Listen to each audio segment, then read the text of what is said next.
The Goosebumps TV series was and still is to this day one of my favorite franchises out there. There are so many great stories, and the series itself is a great gateway for kids to prepare for more serious horror as they age. I tend to still watch and enjoy many episodes from the series, even the ones most people consider to be the bad ones, which leads me to the topic of this video. While there are great episodes, some can be outright insane at times. The episode in specific that I'm talking about is Attack of the Mutant. Technically, it's split into 2 episodes, but it is one story, so I'll treat it as such. I am a dude called Jay, and this is the insanity that is Attack of the Mutant.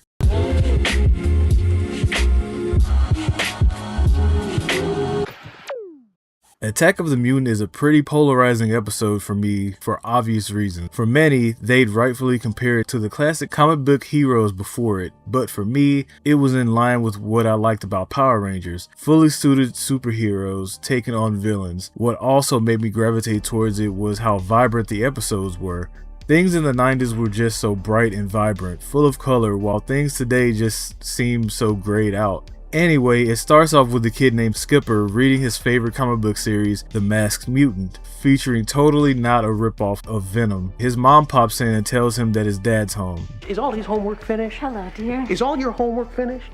Damn, dad is definitely tripping. Well, in terms of his wife. She's throwing it at your lame ass and you're focused on your kid reading a comic book. I get you want him to finish his homework, but that shit can wait.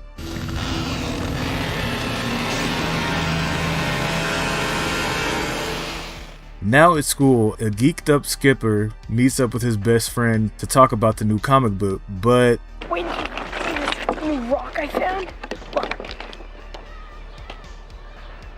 What's so great about that? I'm sorry, man, we all got our hobbies, but nigga, rock collecting? Really? Skipper, find some new friends, man. The mutant from the comics is now stalking Skipper like Michael Myers stalking Laurie Strode. This nigga looks like the Tick. Y'all remember that? On the bus, Skipper meets a like-minded comic collector named Libby, who tries her best to hide her accent. High School Harry and Beanhead. Aw, man, those are the worst. I think they're very well written. They go on talking about the Masked Mutant comics. The Galloping Gazelle? Galloping Gazelle. Talk about dumb. I agree. That's an incredibly lame hero. I definitely decide to root for the bad guy in this one. Skipper gets off the bus because he missed his stop, but ends up running into a real-life version of the villain's headquarters. You ugly as shit. Skipper tries to explain this to his friend Mandark, that he saw the headquarters, but he pretty much dismisses it with some logic. Want a rock? Not really. Give this man a rock bottom. Later on, Skipper reads more of his comic, but his dad catches him reading Caught ya! an algebra book. Gotta be on the bus by 6:30. Even earlier if I want to see the headquarters. Bro, you really couldn't leave that to yourself? Either way, he outsmarts his dad and plans to go back to the spot. But now it's not there. No wonder you're seeing things. This stuff will rot your mind. Yeah, just like reading Goosebumps, R.L. Stein. I'm R.L. Stein. I write the Goosebumps books. Let the kids have their fun.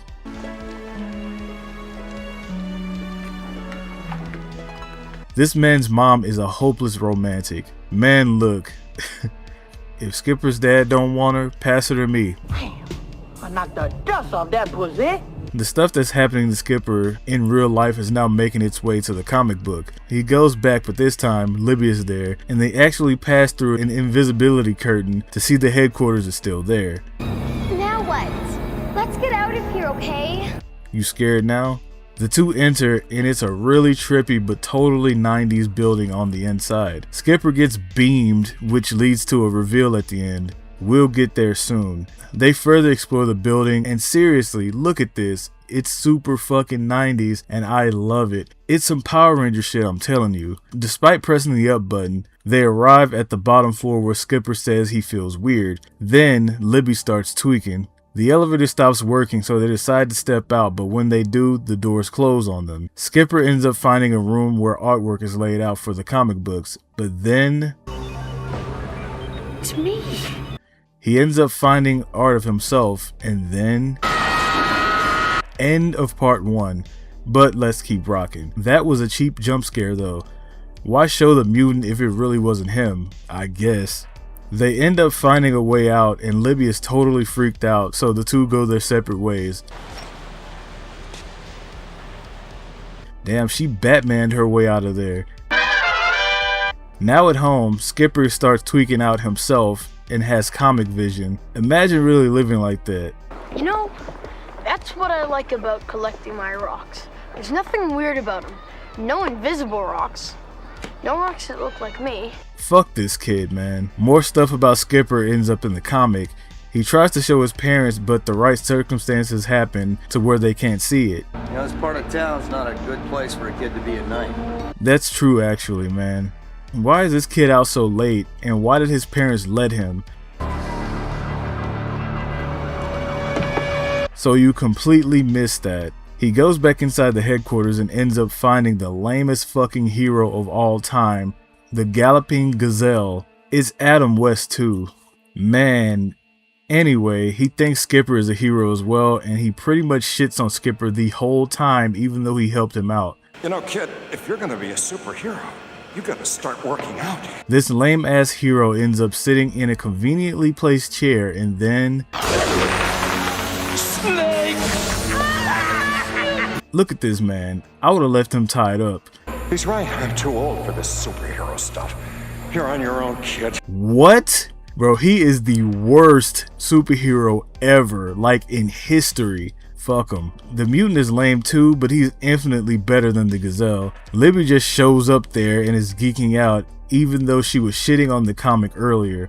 But then... I won't tell anybody, honest! Can't let you leave. So Libby was the mutant the whole time? Why did you even need to do this? I guess for intel on Skipper, but whatever. It leads to the mutant telling Skipper that he's a comic book character now too. When he got beamed, he was actually scanned and it turned him into ink for the comic that he now lives in. That's actually kinda dark. Skipper then uses this to lay out his own lore, coining himself Elastic Boy, but does nothing with it. He does, however, end up outsmarting the mutant by telling him his weakness, and the dumbass mutant falls for it. My sulfuric acid. That's the only way you can destroy my elastic body.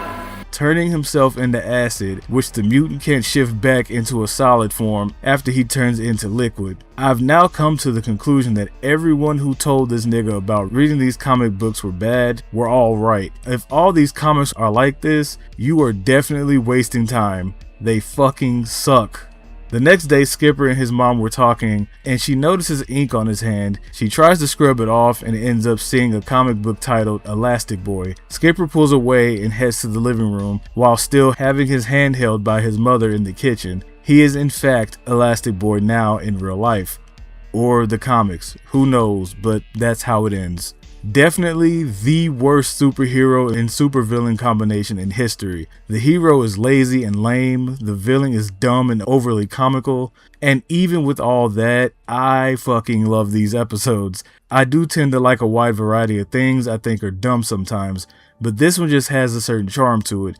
The overly campy, colorful elements to this episode always stuck with me, and even though I keep comparing it to Channel Mate's The Power Rangers, it also feels in the same vein as something like Big Bad Beetleborgs. It's really hard to explain, but I really do like these episodes. I wish the mutant looked how he looked on the book cover as well. The comic book coming to life part of the story has been done so many times. Even so, there was no reason behind that happening. Maybe it was a message they were trying to get across. They were still okay episodes overall, and I still don't like this rock-loving dude. Even though it's not the best story out there, I still enjoy it for my own reasons. There's definitely a lot more episodes worth talking about, and I hope to get to those soon. But for now, I hope you enjoyed the video, and if you did, please like, comment, and subscribe for future content. Take care, y'all.